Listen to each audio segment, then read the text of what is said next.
insightful analysis, bold comments, friendly debates. Find all that on Roundtable, an in-depth discussion on hot topics in China, only on Easy FM.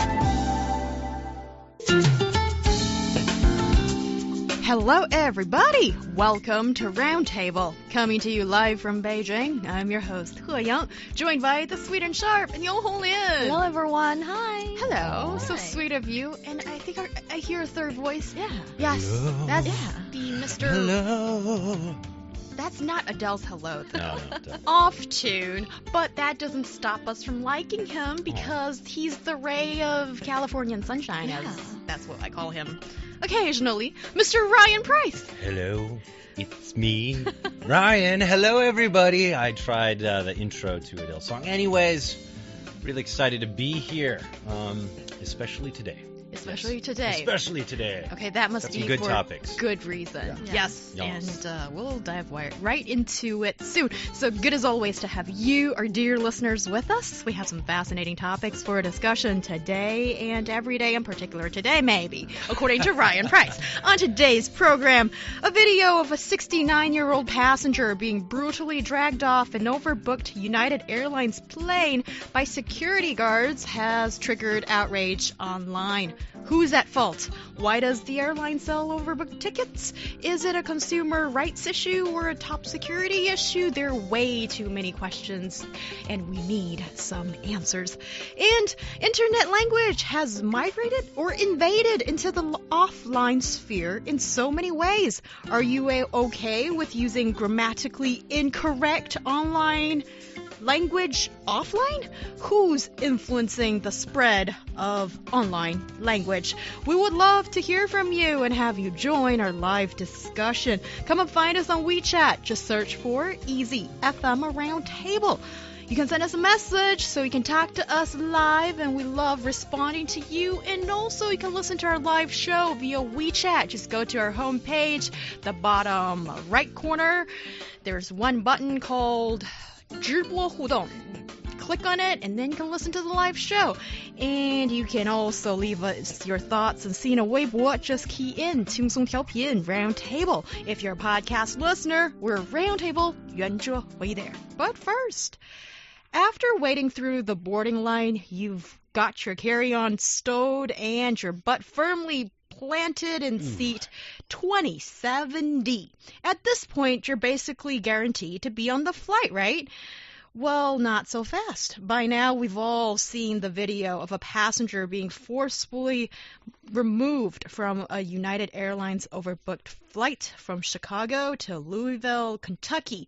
Apologies have been made and remade, but still, it's kind of difficult to unsee that video. Let's talk about the fallout from United's first-class public relations nightmare. So let's go through what happened first. You guys must have checked out the video. Yeah, let's talk about kind of what happened, what you're going to see in the video if you haven't seen it, and the situation that unfolded. The plane, due to depart from Chicago O'Hare International Airport to Louisville, Kentucky on April 9th, Sunday evening local time, saw overcapacity as 4 additional United Airline personnel needed to board the plane at the same time. The airline then sought volunteers to give up their seats and move to a later flight, offering compensation for doing so. I believe the compensation got pretty high, in fact. As no passengers responded, staff decided to randomly pick 4 passengers to leave the plane. The man at the center of this controversy and that you're hearing about said he was a doctor and was returning home to see his patients and refused to get off. Afterwards, the flight crew called security officers who forcibly dragged the man out of the plane. In a video posted by one of the passengers, the man is seen being dragged from his seat by security officers and then dragged on his back through the aisle off the plane with blood visible on his face. The man is screaming while other passengers pleaded with the officers to stop. Another video clip shows the victim returning the airplane later chanting, just kill me, and I need to go home. Yes. So, yeah. Yeah, and we looked a little bit into the video and the information about why is the man acting a little... One, he's using the word just kill me. That is why we go deep into the investigation and found out that he has been suffered with some mental illness, and that might be one of the reasons. We can't point out fingers right now, but that might be the reason why he's acting very a little bit strange, as we've seen in the video. And also, he has first originally agreed to get off the plane, but he was informed that another plane will not get him to his destination before 2:30 the next day, and he decided not to go and got more and more firm about not getting off the plane. Yeah, listen, I get this. I've flown United and I've been bumped. This is definitely something that's very frustrating and easy to get worked up about. But as New Hong Lin had said, this guy has a history of mental problems. But it's easy to look at a situation when it's just a video, just that frame of what happened, and be like, oh my God, how could you? But, let's talk a little bit about what the New York Times had posted about this story running up into how this happened. So the United employee, after randomly selecting people to get off the flight, the United employee walked up to the man and told him that if he did not get off the plane, she would call security. As she turned to leave, the man shouted after her. People that were there, Mr. Bridges, I guess, one of the guys that was there, said it was really intense and really uncomfortable. Now, for those of you that don't know, after 9/11, the U.S., any airport, just the whole scene of traveling by air completely changed, I think, in the U.S. It was a more scary thing. I mean, it was one of the most devastating attacks on American soil. The Pentagon was hit, the two towers, tons of people died. So suddenly planes became something that, you're looking around and you're trying to, if something like this happens, it's easy to get really uncomfortable. It's easy to remember what happened in the past. So security in airports around the U.S. and especially on planes, it's very, the best way I would describe it is hardcore, I think, I remember a time when my dad used to be able to walk me up to the bridge of the gate where I could, sit in the seats right before I got onto my flight. That's completely a thing of the past. Anyways, so this guy had been, also when he was removed from the flight, he came back, and it shows him jogging through the aisle repeatedly saying, I have to go home, I have to go home. Now, I can understand, like I said, that this shouldn't have happened. It's very unfortunate. It was, I think United could have handled this better, but I would also say that this guy could have handled this better. That's interesting, because I think when you look at the video, and also this is one of the downsides of all this so-called visual evidence that's online these days, that's you are capturing one moment and you don't know what happens after and before. So with this video, the images are really very compelling and disturbing for people, and I understand a lot of people feel very uncomfortable and feel negatively about how the airline has handled the situation.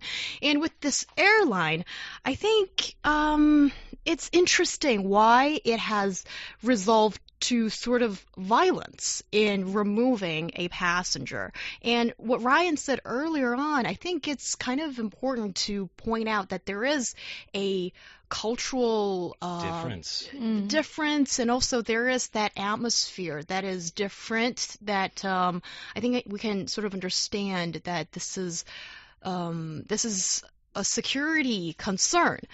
But also for anybody who's bought a flight ticket, there's questions in your head when you see this kind of situation. Where is the notion of the consumer being God? I paid my price for the ticket. Shouldn't this be a consumer rights issue and not so much of a security issue? But it's great that we've brought up this. There is the security side of things that maybe we have overlooked before. Yeah, let's talk about what USA Today posted about kind of exactly what you're addressing here.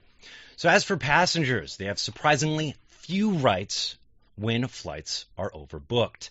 Federal regulations do not prevent carriers from selling more seats than the flight can accommodate, a practice the airline industry says allows carriers to fill planes despite the number of no-shows that they can expect on any given flight. Typically, airlines will ask for volunteers on oversold flights, promising some sort of compensation in return for taking a different flight. If few volunteers, carriers typically will keep increasing the offer until the flyers agree to take another flight. If not enough volunteers are found, the airline has the power to decide who gets bumped off the flight. That typically happens before boarding. Carriers spell out that this is a contract of carriage. So anytime you buy a ticket from these airlines, guys, you're signing a contract saying that you are okay with them being allowed to bump you, as I understand. The Department of Transportation does have clear guidance about compensation due to flyers. I guess, you know, the cap of compensation gets to like 400% of what they're entitled to. Anyways, in the event that there are not enough volunteers, as was the case on Sunday's flight, what will happen often is United's contract says preference will be given to qualified individuals. These are people with disabilities, unaccompanied minors under the age of 18, and minors between the age of 5 and 15. Beyond that, United does not spell out a hard and fast rule. Instead, the airline says only that the priority of all the confirmed passengers may be determined based on the passenger's fare class, itinerary, status of frequent flyer program membership, and at the time in which the passengers became present for their check-in. Yes, and I wanted to provide some of the Chinese perspective or situation here. That is, if you buy a ticket in China, same situations might happen to you, but that will be based on a first come, first serve kind of principle. That is, if you get on board of the plane, you're guaranteed the fly. But if you're late, they may tell you on the boarding pass, saying that in the boarding place, they will tell you that you cannot get on board because there's not enough seats up there, and you will be offer like 200 yuan cash to every passenger who voluntarily gives up the seat, or like you, if you have no choice but to give up the seats, and then the passenger will get all kinds of compensation, like you can change to another different plane, and you can also stay in a room with a restroom in it. So basically, this kind of situation will also happen in China. The difference here is that you will not get on the plane. Yeah. So looking at this issue, it's unpleasant, and people saw the video and they assume so many things, and it's easy to fall into that hole of assuming. But the thing is, you got to find out more about what happened. You really got to understand what happened. People just saw maybe a guy getting dragged. They saw a bloody face, and I can understand that.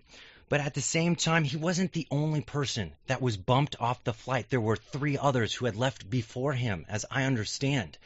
A couple was one of them. They were the first in their mid-20s that were bumped off the flight.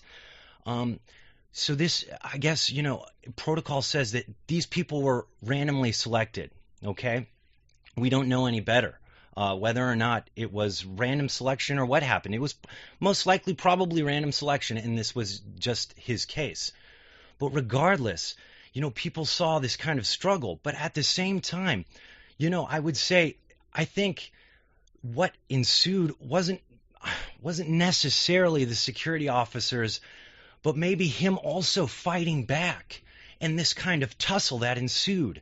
I describe it like this. If I get pulled over by a police officer in the United States, and he says, "Sir, can you get out of the car?" I say, "No." He's not just going to sit there and wait me out. At some point, yes, these authorities will use some kind of force to try to get you out of the car. This is, I guess, just how certain things work. There is an investigation going on to making sure that these security officers were within their limits of authority and how they handled this situation. But at the same time, I think people just automatically assume, these security guards, they're awful, blah, blah, blah, and maybe they are.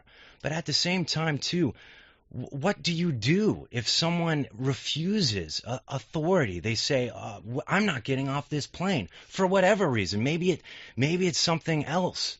What can you do? What would be the solution that's better than this? That's interesting because I think, again, we need to revisit that notion. When you are on a plane, what about my consumer rights? And also, is this one of the situations that I need to give up my rights, that you need to you need to do as told? And as an average Chinese passenger myself, I don't really know until something like this that's caught media attention, until it's got my attention and I realize, wow, this can go really, really bad. And apparently, I'm not always God after buying the ticket. But there is still some questions there, and I'd like to answer or echo what Ryan said about law enforcement. The style of law enforcement, maybe, in the U.S. As I remember, friends going to study in the U.S. in college, lots of college kids in the U.S. drive. And excuse me, I'm feeling more than I thought I felt about this. One of the first tips that you're given by maybe the university or people that care about you, maybe a senior, would be you do as you are told in the streets of the U.S. When the police tells you to pull over, tells you to stop, to move your hands from your pockets slowly and show your hands, you just do it and you don't argue. I think that there is a different atmosphere or maybe style of law enforcement according to different country settings as what we're used to here in China. But in the U.S., also don't forget that people have the right to bear firearms. Yes. So I think there's a lot of difference in how things are being managed. And sometimes you need to know these things. And to come back to this news story, I think we all agree that things don't need to get bloody. Things don't need to get this bad. But that could be a two-sided thing. He could have just got off the plane. He didn't have to initially make this. Hindsight's 2020. Everybody likes to comment how it should have happened after the fact. You weren't there. When someone shouts at a flight attendant on a flight, everybody gets uncomfortable. We don't know how it's going to turn out until we get the news report about it later. Maybe, they're only allowed to offer a certain level of compensation before they have to call, the president of the company and say, hey, can we give this guy $3,000 gift card? For sure, that would have solved this huge PR stunt, but probably nobody thought it would be a PR stunt as it was happening. This guy could have also handled it better. He didn't have to shout at the flight attendant. I think if this were personally me, I would have been like, fine, gotten off the plane and maybe gotten a lawyer involved or taken this to some kind of court afterwards. Yeah, that's going to cost you extra. It could have, but maybe you can change these kind of regulations that allow companies like United to oversell and bump you, because the regulations are really what's allowing United to carry out business in this way, as I understand it. Yes, and I think we're thinking about this issue from different perspective. Like if we're putting us in the passenger's shoes, we can say that we don't like the situation, but if it were me, I will get off the plane because it's the right thing to do. And maybe someone has putting themselves into the law enforcement situation, saying that at some point, I have to do something to try to make sure that this whole flight of passengers can fly, and that is my job. I'm doing it. But here, I think we're fiercely discussing the situation because we're trying to see if we see the regulation, but are the regulations really right? Are the regulations fair? Should we discuss the regulation? Maybe in the future, because in this world, there are so many clauses, so many agreements we sign without actually reading it. Like the iPod or Apple iPhone agreement, you don't really see any clause. But since the situation got our attention, so maybe we should discuss the regulation and make it better. Well, that's interesting. And also, is it like when the fine print is too fine for an average consumer to see, then does it not hold that much authority anymore? I mean, that is something people are discussing right now, as it seems that it's only nerds that love to read documents or lawyers know these detailed clauses with this, and as in most passengers don't know that much. But that's one thing. Also, when you talk about the regulations, I think in the legal code or in regulations or in consumer user constructions, whatever you call it, there are loads of words. And in reality, there's so much that happen in between those words.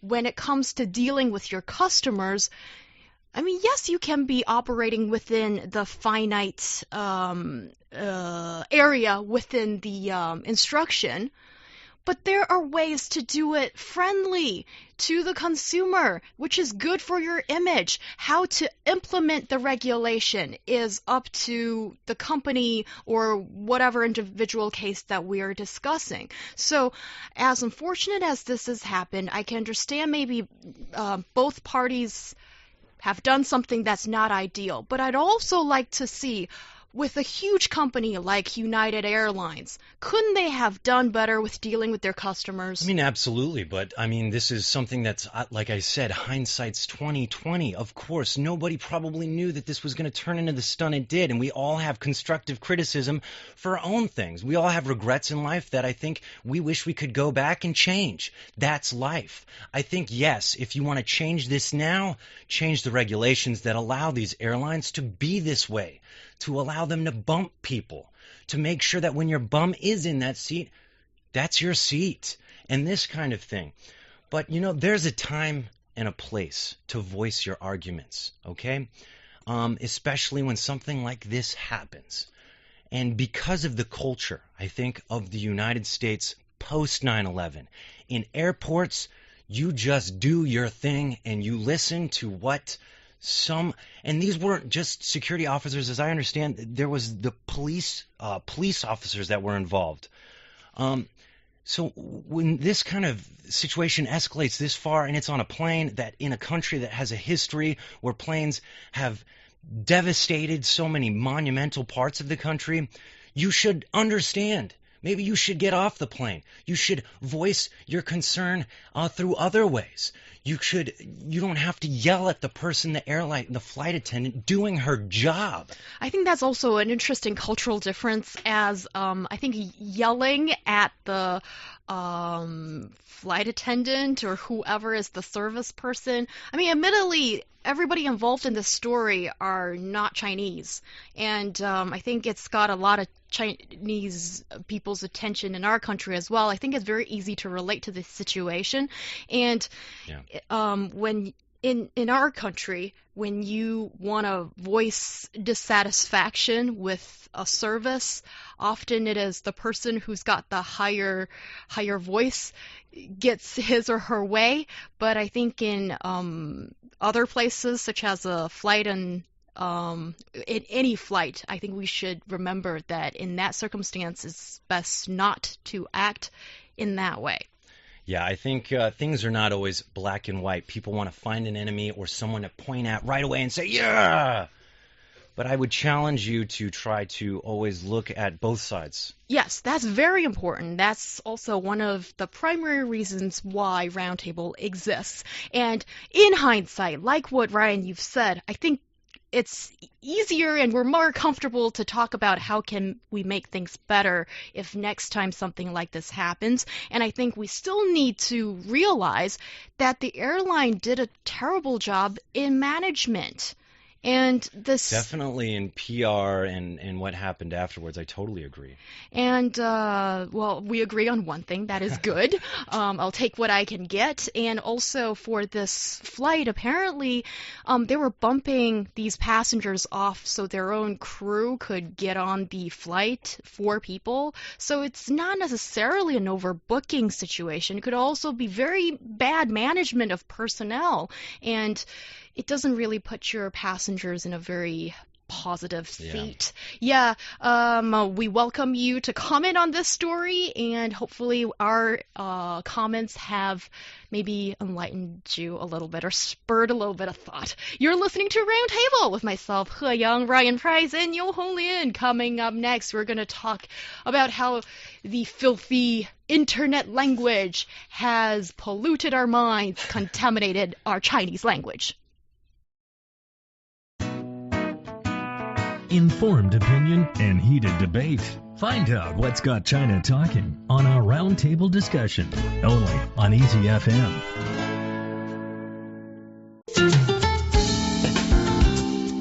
You're listening to Roundtable with myself, He Yang, joined by the amazing and awesome Ryan Price. Hey guys. Hello. Hi. Okay, that was short and sweet. Yeah. Okay, let's keep it Just that way. like our very own Miss New Hong Lin. Hi, everyone. Oh, this is a special introduction. I liked it. Yeah. Yeah, that's very sweet of you. It seems like, we have a good thing going on with our coworkers. Yeah, we we have bond, we like each other. Yeah. It's not always the case, but usually, that's what it is, Yeah. and You I got like something that you want about to say? us. But yeah, I agree. People are complicated. You People can't are predict complicated. their action, as we've talked about in the first half of the show. Coming up, internet language has migrated or invaded into the offline sphere in so many ways. Are you okay with using grammatically incorrect internet language offline? Who's influencing the spread of online language? And from weird t-shirts to silk PJs, China is up there for having some of these so-called weird or even tacky souvenirs around. What makes a good souvenir? Well, we love you to share some sweet memories about this. Or maybe the most tacky souvenir you've ever gotten. Yes, we always want to hear from you. Just send us a WeChat message, as we are Easy FM Roundtable. Or you can find us on Sina Weibo. Just key in 轻松调频 Roundtable. Our podcast listeners can find us at Roundtable. 圆桌会 there. Now our Roundtable's Sofa Throne. Oh, that's nice. And thanks. Nate Hylian, you deserve that trumpet tune. Yeah, so Nate is the frequent throne winner these days. Yeah, possibly, dare I say it, the new GWL. GWL will not be happy to GWL's know like, that. That's it. Gloves off, Nate. It's going down. But congratulations, Nate. Your name is now the new synonymous name, I feel, with the throne, and I couldn't be happier because your support's always so frequent. It's always there, and we really, really cherish that. So Yes, and we did send out the goodie back to you. Dude. Yeah, That's so if you right. receive it, maybe let us know. Yeah, take a picture of the sweet swag we sent.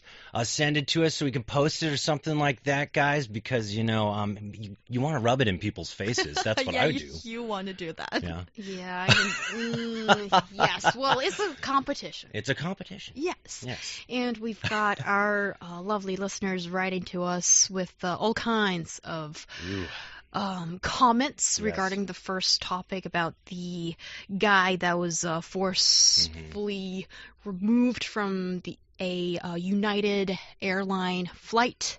Yes, so we've got Scarlett commenting on this. She says, no matter what, the United Airlines reputation is tarnished, and they should have thought better about how to handle this, at least not violently.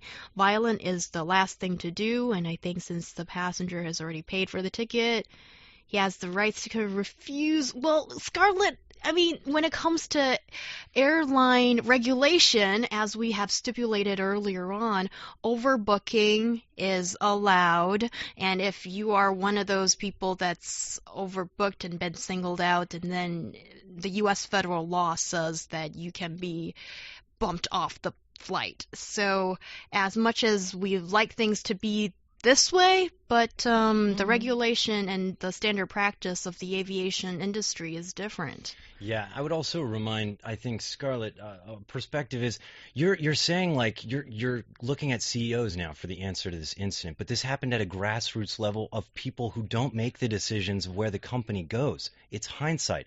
The incident became so big after it happened, but these were just regular people doing their day in day out job, and I think it just escalated quickly. Of course, I think it could have been handled better, and that's what I would say. And also, Bob, the pilot, he's called the pilot for a reason, as that's his job. A real no. That was a plane? No. That No? was not a good All right, plane. fine. I imagine more it to plane be sounds. a lot louder. Yeah. Or something like that. Anyway, Okay. that's all in my imagination. And Bob says one thing passengers need to remember is that it is against federal law, and that's all in capital letters, not to follow the instructions of flight crew. This is in pretty much every country. To refuse this is to invite jail time. In reality, the airline could have had him prosecuted instead of apologizing to him. Oh, wow, Painting a very different side of the story there. I guess inside and outside of the aviation industry, we see this very differently, as we don't know what all these regulations are. Well, that's just it. I think many times people see this frame, this video, they get worked up, they want to all run in a direction, but guys, stop for a second. Get the information. Try to understand what happened. Things aren't always black and white. There's the gray area. There's two sides to every story. And I think that's something that we, as you had said, Huyang, often talk about on Roundtable. Yes, and for our dear Roundtable listeners, upon the fact that we've discussed it and tried to paint the picture from both sides, and you are a little bit more familiar with the situation and know a little more details about it, I still wanted to say that in real life, things could get worse really fast. So at least protect yourself, do the right thing in case someone else is not doing the right thing. Ooh, yes, nobody wants a day to avoid end this up in, stuff. bloodshed. Yeah. That's very yeah. unfortunate, and that's certainly not what we want to see. And we have Jessie here with a pretty sharp comment. She's obviously pretty mad about this, and she's asking, so is it that the poor passengers should say nothing and just accept the unfair treatment and get off the aircraft? Well, she is not impressed. And I guess, first of all, is this unfair treatment to be bumped off? That's one issue. And also, nobody's saying that this poor passenger should say nothing. And I think yes, Ryan. But I want to correct her right there. He wasn't the only one bumped off. Guys, 3 other people before him were bumped off. They were begrudged. Dude, I've flown United tons of times. It's happened to me. This is something that happens. But as Bob says, you don't mess around when you're on a huge plane that is, if a car breaks down on the road, you just pull over. When a plane breaks down, bad things happen. When you're in the air, anything could cause massive devastation to the people below you and the people inside. You need to be calm. You need to be collected. This is not a place where you just stand your ground. I would say if he wanted to voice his argument, do that after the flight. Do that through means of calling customer service, getting a lawyer, getting your story out there, this kind of thing. It doesn't have to go down like this. It doesn't have to go down like this, and I think there are a million ways that the passenger could have handled it, and 1,000,001 ways that the airline could have handled it. And this is not like something that the airline only faces one day. I'd imagine this kind of thing happens very often.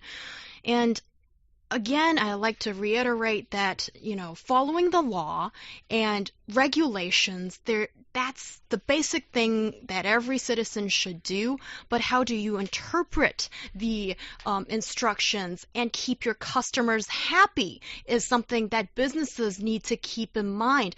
And what's really ironic out of all this, because loads of people are unhappy about how airline is treating its passengers, which in theory can be your parents because you should honor them and keep them happy.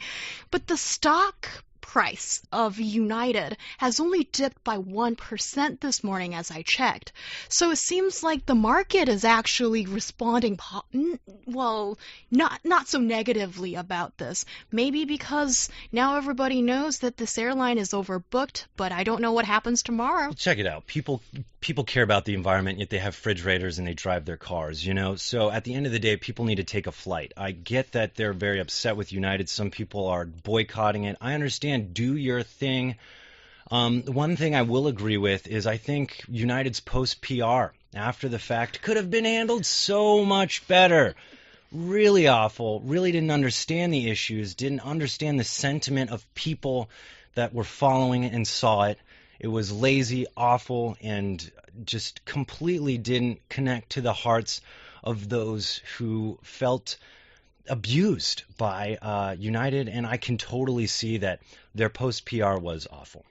And there are a lot of airlines for you to choose, and I think it's the time to vote by your foot. Is that the right? I don't, Well, yeah. I mean, you can, sure. Yeah. Do that. Yeah. Vote by your wallet. That is a right all of us have. And I like to give big hello to all these lovely listeners. I'll try to get your names in order, but it will be difficult. I'll try my best. 布里朝夕暗号抬头问 Jessie 破宝 逆云 Suki bling bling 暗号抬头问 Zoe 王玉珏 Handy 逆云任晴尽 You guys, hello to you all. And now let's move on to another topic that is also one of those contested topics here in China. So the internet language has migrated or invaded into the offline sphere in so many ways. And some people are saying this is a product of our age, but other people are saying that with this contamination of the Chinese language, it is not something that they would put up with. So let's talk about what are the changes that's going on here with the Chinese language thanks to the prevalence of the internet. So back in the days when we first met with phones, maybe those really huge big phones that can test, we find it really fascinating. We can communicate without talking to each other or writing a letter. No. So we want to do those testing. It's really fun. Let's message each other. God. Yeah, so people are very careful when they trying to text you a message. So they correct all the letters, all the sentences, and they want to make sure the comma, the period, all that's there, it's correct and it's nice. They want to communicate with each other.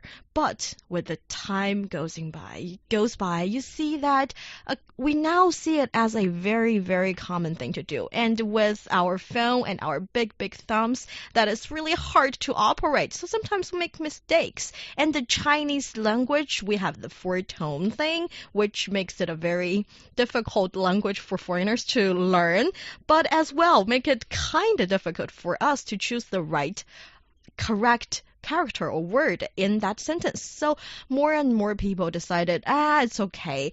I think he knows what I'm saying. So more and more problems or incorrect sentences are appearing on the internet chatting group, and now you see weird sentences everywhere, but you do understand what the other people mean. So what we're saying here, is that okay, or is that behavior in a way polluting our language? I mean, it could be. Looking at this, I mean, I think it would apply to English as well because, you know, LOL, LMFAO, these kind of... What is that? Yeah, That's so laugh long. My bleeping booty off. So okay. you can do the math. You can look it up if you want. But anyways, these kind of things are very common nowadays, especially among the younger generations and how they talk and communicate online. Mm-hmm. But you know that I would say it even happens on music and whatnot in common dialogue these days. I was hanging, you know, me and Hyung were hanging out. We were listening to Riri. If you guys don't know who Riri is, it's Rihanna. Gets it better. Yeah, well, there was that song, and then there's this. I was telling her because there's this song. It's like work or something, but she's like Work, work, work, work, work. and I'm like, what is that pronunciation? It's work, work, work, work, work. Maybe it doesn't sound as good. I get Yeah. it, Riri. I get Yeah. it, girl. But you know, it is changing. Basically, is what I'm saying. Is now we're instead of saying work, we're saying work, work. You know, these kind of things, and people are finding generations are finding their own language to speak in, I guess. Yeah, in Maybe that's that what's happening. particular conversation, Ryan was completely I was complaining. traditionalist. Yes. He was giving Riri a hard time. I was giving.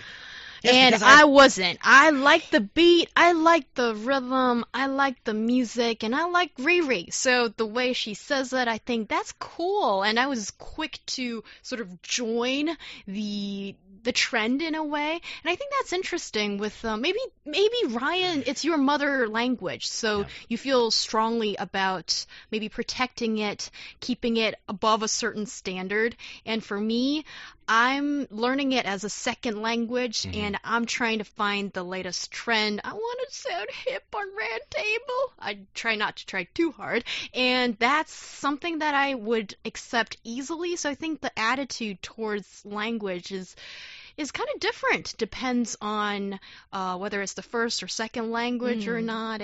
But I am very strict when it comes to the Chinese language. It's Oh, like a double standard. Welcome to the Young. club. Double standard. yes, You're high cool with five Riri. to my dear Niu Holian, and Cool with Riri in English, but then when it's your mother tongue, maybe you feel the same. especially these days when I hear the Hosei Lei, Lan Oh, I Shou hate Xiang that. Gu. I'm sorry, but I hate that. I get furious. Yeah, it's Can't like, you what guys is that? pronounce Oh. Chinese, standard Chinese in the way it is? It looks bad on you, I feel. I And think we're those- in the same camp. And when Oh. you're putting those characters together, it's not a word. Stop making up words. That's bad. And I'm even somehow OCD when they text me with the wrong grammar and the wrong Yes. without a period. Wrong I'm characters. like, did you finish your sentence? If you finished your sentence, give me that period. So yeah, So it sounds like the three of us are all like, agreeing antiques. with us. Yeah, we are. Yeah, maybe for different reasons. Okay.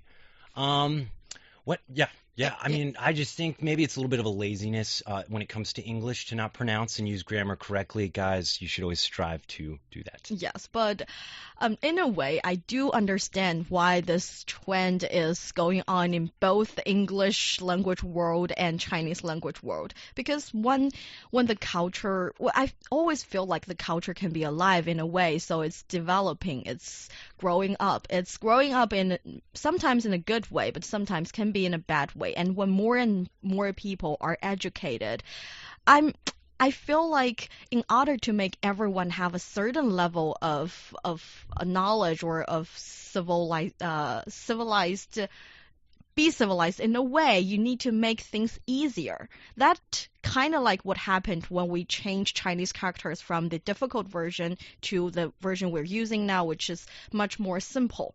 And that is because the older version of the Chinese characters, they carry a lot of meanings in the character itself. You see the character, you can kind of understand how the character was invented and what has been put into it. And there were a lot of cultural background within that character. But now it's been simplified. It's easier for us to remember, to use, but that meaning got lost. So this, I can kind of relate that with this, what we've seen here. That is when things got simple, much more simple. It also loses a little by little, it loses its original meaning and its original value. Yeah, I want to come back to what I said about laziness. I think pronunciation, especially if you're someone like, some of these maybe people in the music industry who just aren't trying to pronounce that word correctly, I think that's bad, guys. You should really try to do that.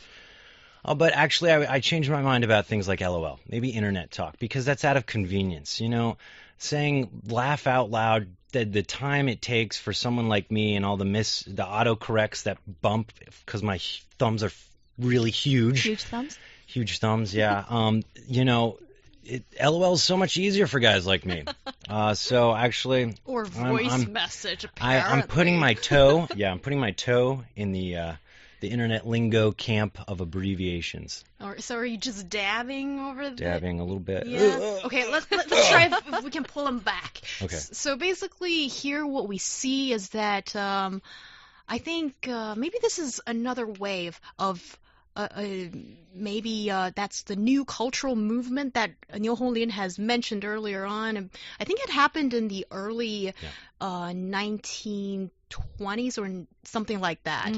Maybe this is now the new cultural movement 2.0, that with the prevalence of the internet and the digital world, I think in a way we're seeing convergence, a breakdown of online, offline, traditional, and new mediums of communication thanks to the internet. And maybe in a way you can say it's sad that we are seeing, instead of maybe the general or the lower, I'm sorry, I'm using the word class here when it comes to language usage, not really necessarily being enriched by maybe the more sophisticated use of language. Instead, we see that sophistication is disappearing, and overall, the usage of language has become more and more colloquial and less restricted maybe by linguistic rules. So I can totally understand the prescriptivists, that is the hardcore linguistics that think that the language should be enshrined in a holy book. They are sad about this, and they lament over the reality we see now, when maybe in a way it's emancipation of all, that now everybody is using a kind of language that is maybe less educated. And because we need to use the internet and social media all the time, we're used to using this kind of language. And does this mean that in the future, we're just going to use less fancy language and we're going to become less educated? It's hard to say, because nowadays we've seen a lot of social media official account using this internet language to attract viewers already. And even though I am really hardcore on protecting our cultural heritage, on try to preserve the good, interesting, and very fascinating cultural stories and background we have, but at the end of the day, language is for people to communicate. So when they communicate smoothly with it and somehow even more efficient, I can't really say no. Yeah, Young, you said, being sophisticated. And I think sometimes sophistication takes a backseat to convenience. And at the same time, that could go in a direction that's just pure convenience. But I think you always have a common tongue. The common tongue where people communicate on a common level, where everybody's meeting in this common area. But then, things like good grammar can't be understated. This could be the aristocratic tongue, the higher end class tongue, something that everybody should invest in and know when to use their higher educated tongue and their common tongue. So that kind of thing. Yes, and I can understand those people who want to protect what we have, but also when you lose the original meaning of things, a new meaning is gained through along the way. So sometimes maybe adopting the descriptivist position as a linguistic, that could work as well. That is sometimes... Yes, I guess I am just rolling with the tide. You're listening to Roundtable with myself, He Yang, Ryan Price, and Niu Honglin. Now let's move on to the last topic of today. Let's face it, every overseas trip means a suitcase full of questionable souvenirs to sift through when you get home. Let's talk about the weird or even tacky souvenirs that's been found in China first. Yes, so seeing this topic, I secretly blame Alibaba. Because of them, they started the Taobao business. That all of these fun, interesting souvenirs that I can buy from different places are now available on the internet, which makes them not a lot less interesting, like the I Heart t-shirts, like I Love Beijing. Now I don't have to go to Beijing to get the I Heart Beijing t-shirt anymore. I can just get it on Taobao, so it's not that interesting anymore. It also applies to fake antiques, silk pajamas, jade, kites, all these things. So basically, yeah, I would say they're tacky souvenirs nowadays for me. Whoa. Silk pajamas are a treasure, okay, that need to be called such. You haven't slept unless you've slept in silk pajamas, people. And so I say you don't leave China without them. Get those silk pajamas. Hyung is like super excited. I got to toss it to her. Hyung. Yes. Silk pajamas. Oh, Ryan, that surprises me a little bit. You're a man of good taste. Oh. When it comes to You all heard that. She said it. China produces silk pajamas or silk goods. So just basic economics tells you that, you know, it's best to get that from China when it's cheapest, okay? And also, this season, silk pajamas have become the latest trend.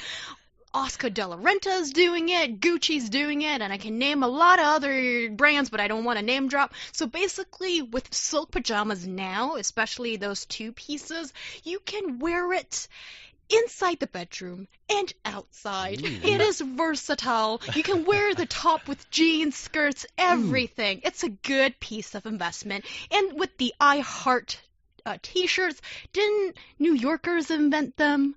Why do you call that the I Heart Beijing is a bit tacky? Nothing wrong with that, in my opinion. You know, but other things. As a foreigner, I think jade's really cool. I've always had an affinity to jade. I think it's beautiful. The hand-painted bottles, God, that's really cool. If for someone outside of China, I think that's totally something worth picking up.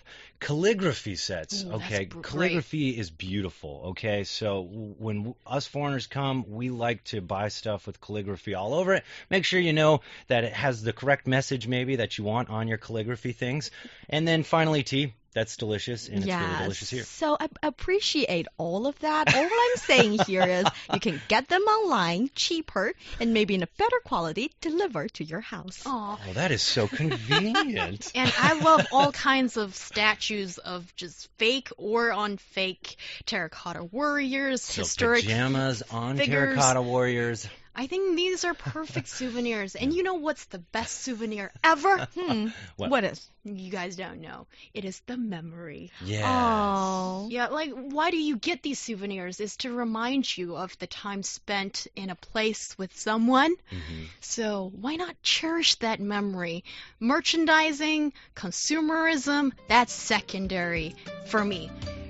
Get that memory, keep that fresh. That's how you stay happy, at least for me. You're listening to Roundtable, and that's it for today. Have a wonderful day. Bye-bye, everybody.